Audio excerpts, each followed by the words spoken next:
আমি আজকে তোমাদের সাথে আমি কিভাবে বাড়িতে ম্যাঙ্গো আইসক্রিম বানিয়েছি সেটাই শেয়ার করব। তো আগে আমি চকলেট আইসক্রিম বানিয়েছি বাড়িতে, কিন্তু ম্যাঙ্গো আইসক্রিম এই প্রথমবার চেষ্টা করলাম। তো এখানে 3টে ব্রেড নিয়ে নিয়েছি, আর নিয়েছি হিমসাগর আম, আর একটা আমুল স্প্রে, আর নিয়েছি চিনি। তো এখানে লিকুইড দুধটা আমি ব্রেড দিয়ে একটু ঘন করে নিয়েছি।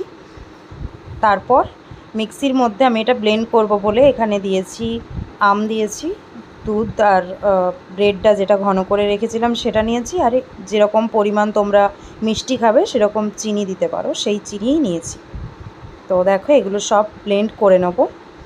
তো তোমরা কে কে বাড়িতে এই গরমে আইসক্রিম খেলে কমেন্ট করে জানিও।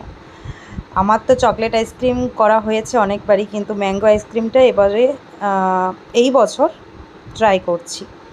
তো দেখো এখানে ব্লেন্ড করা হয়ে গেছে। এই টিফিনটার মধ্যে আমি দিচ্ছি, এটা এয়ারটাইট কন্টেনার, তো এটার মধ্যে আমি দিয়ে দেবো।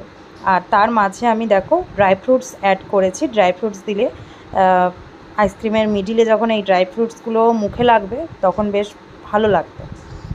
তো তারপরে আমি আরও যে ব্যাটারটা ছিল সেটা সবটাই ঢেলে দিয়েছি।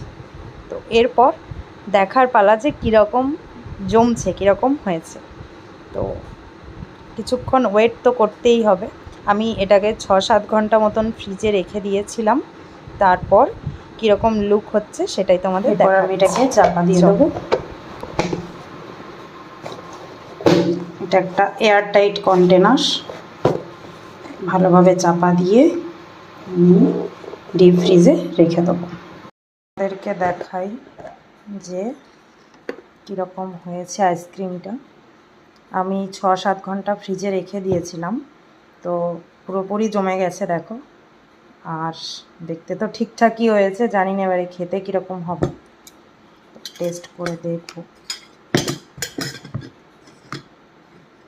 কেটে দেখি।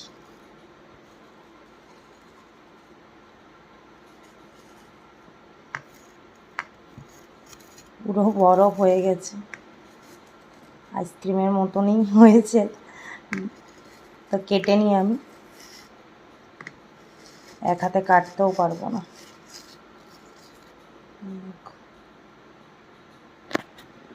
কেটে নিই, তারপর তোমাদের দেখাচ্ছি।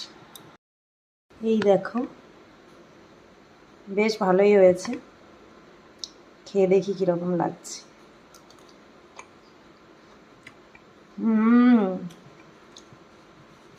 দারুণ হয়েছে খেতে।